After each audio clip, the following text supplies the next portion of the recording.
anak segitu sudah mau belajar dulu sebelum berangkat sekolah. Gitu. Sudah persiapan di rumah? Sudah. Kak Musa sudah persiapan di rumah? Sudah. Sudah hafalan di rumah? Sudah. Mas Ziyad tadi malam sudah persiapan di rumah? Udah. Sampai 13.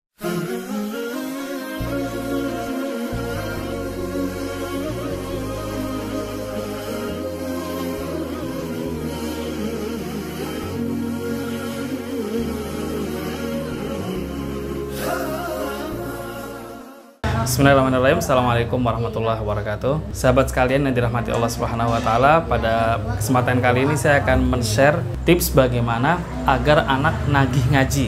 Jadi bukan waktunya ngaji, dia minta ngaji. Anak-anak alhamdulillah siang minta ngaji, habis subuh minta ngaji, pada maghrib minta ngaji. Bagaimana triknya? Nah, video ini akan saya bagi menjadi dua part karena ada dua teknik ya. Yang pertama teknik eksternal, yang kedua teknik internal. Saya akan memulai dulu dengan teknik eksternal. Kenapa anak-anak mudah diajak ngaji, bahkan mereka nagih.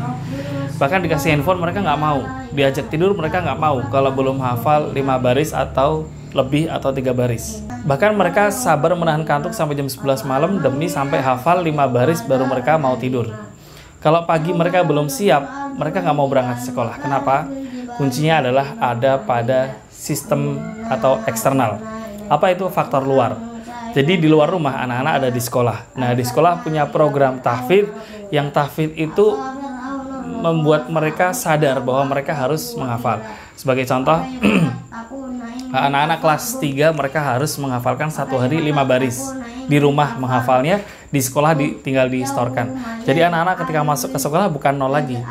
Dan itu setiap hari diabsen oleh guru-gurunya. Siapa yang di rumah sudah hafalan 5 baris? Siapa yang sudah hafalan 4 baris?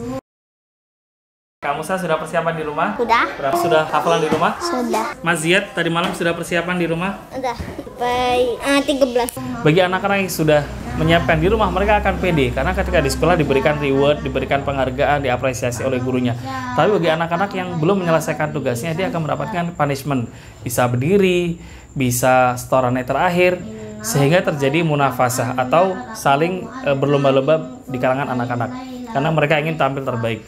Dengan itulah alhamdulillah anak-anak di rumah selalu ingin punya waktu dengan orang tua untuk menyiapkan hafalannya, karena mereka khawatir sampai di sekolah mereka kurang hafalannya atau tidak sampai target atau bahkan tidak punya hafalan sama sekali. Mengapa sistem eksternal ini penting? Kenapa sekolah ini begitu penting? Karena gini, banyak anak-anak yang ketika diminta orang tuanya bangun pagi susah, tapi kalau gurunya memintanya, anaknya nurut.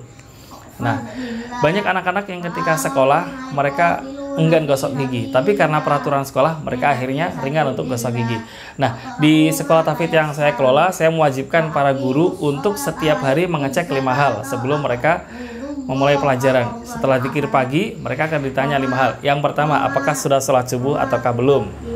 Ini menyangkut apakah bangun sendiri atau dibangunkan, kesiangan atau tidak. Yang kedua, apakah mereka sudah gosok gigi atau belum? Yang ketiga, apakah mereka sudah sarapan ataukah belum? Boleh sarapan nasi, boleh buah, boleh roti, apa saja. Yang keempat, apakah mereka sudah mandi? Berangkat ke sekolah harus sudah mandi. Dan yang kelima, apakah mereka sudah menyiapkan hafalan 5 baris? Ini satu anak semuanya ditanya. Sehingga anak yang tidak menyelesaikan target persiapan pribadinya, biasanya mereka akan malu dan mereka ingin tampil lebih pede di hari esok, sehingga mereka melakukan 5 hal ini. Sholat subuhnya gampang, gosok giginya gampang, mandinya gampang, sarapan gampang, dan punya hafalan, kesadaran untuk menghafal sendiri di rumah dengan orang tua mereka. Inilah rahasia yang disebut dengan sistem eksternal, yaitu sekolah membantu orang tua di rumah untuk menyelesaikan ajaran-ajaran baik di rumah. Karena anak harus bangun subuh, bukan hanya orang tua membangunkan, tapi sekolah juga mendukung dengan program list sekolah sholat subuh, gosok gigi, sarapan. Orang tua yang sulit mengarahkan anaknya sarapan, oleh sekolah diperintahkan melalui guru-gurunya sehingga menjadi sebuah sistem. Ketika anak berangkat sekolah berarti persiapan pribadinya sudah selesai. Inilah kunci yang pertama yang saya sebut dengan faktor eksternal. Bagaimana agar sekolah bersinergi dengan rumah sehingga di rumah anaknya rapi, anaknya gosok gigi, anaknya sholatnya terjaga, dan anaknya hafalannya juga kesadaran. Dimana kalau sudah itu terbangun, maka ketika jamnya ngaji mereka tidak akan mau diberikan gadget, dibujuk game mereka nggak akan mau. Tapi kalau sudah selesai mereka mau sebagai reward. Bi, aku sudah selesai 7 baris, bi, aku sudah selesai 3 baris, aku sudah hafal 2 ayat, aku mau nonton sebentar 5 menit aja, boleh. Aku mau main sepedaan, silahkan. Jadi anak-anak mengatur ritme ngaji sendiri karena mereka sudah punya tanggung jawab yang dibebankan oleh sekolah sebagai target personal atau persiapan personal. Itu tadi yang bisa saya sampaikan. Bagi Anda yang sekolahnya belum menerapkan hari ini, Anda bisa membuat perubahan. Bagi Bapak Ibu yang sekolahnya belum menerapkan sistem persiapan pribadi, 5 hal yang harus disiapkan seorang anak, Anda bisa melakukan perubahan dengan cara mengusulkan ini ke sekolah, kepada kepala sekolah, kepada wali kelas, agar guru-gurunya mengingatkan 5 hal ini pada setiap siswa sebelum mereka KBM. Sholat subuh, gosok gigi, sholat subuh, mandi, sarapan, punya hafalan atau persiapan hafalan di rumah. Kalau ini jadi sistem, bukan hanya anak Bapak Ibu yang akan diperhatikan guru-guru, tapi anak satu kelas, bahkan anak satu sekolah, yang mana dengan wasilah atau dengan perantara ayah bunda, sekolah menjadi lebih maju, anak-anak menjadi lebih bersemangat, dan pribadi mereka lebih siap, lebih percaya diri.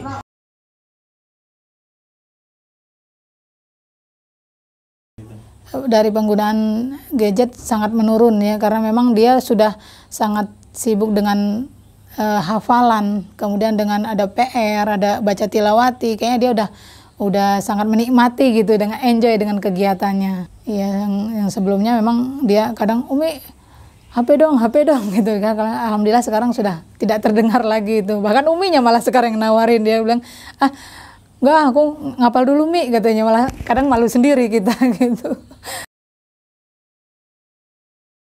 Alhamdulillah menyenangkan, dan alhamdulillah sudah ada kesadaran walaupun belum penuh ya, namanya masih anak-anak. Dia sebelum berangkat ke sekolah atau malamnya dia minta, Umi aku belum baca tilawati nih katanya, kata Ustadz 2 lembar. Nah, anak segitu sudah mau belajar dulu sebelum berangkat sekolah gitu. Rizky itu minta kalau panjang 3 ayat dia, Umi aku hari ini nih ngapalnya 3 ayat, tapi kalau pendek 5 ayat. Beberapa kali, 20 kali didengarkan, alhamdulillah hafal. Kemudian dia merangkai murojaah yang 3 ayat kalau yang panjang, kalau 5 ayat kalau itu pendek. Kemudian saya simak, alhamdulillah sudah rutin itu setiap hari. Demikian saya akan bagikan share pada video selanjutnya bagaimana membangun sistem internal dari dalam rumah. Tanpa sekolah pun anak-anak punya keinginan yang sangat kuat untuk mengaji tanpa dipaksa, tanpa diiming-iming hadiah dan lain sebagainya. Di video selanjutnya insya Allah akan saya bahas. Demikian dari saya. Subhanakallahumma bihamdika asyhadu an la ilaha illa anta astaghfiruka wa atubu ilaik. Assalamualaikum warahmatullahi wabarakatuh.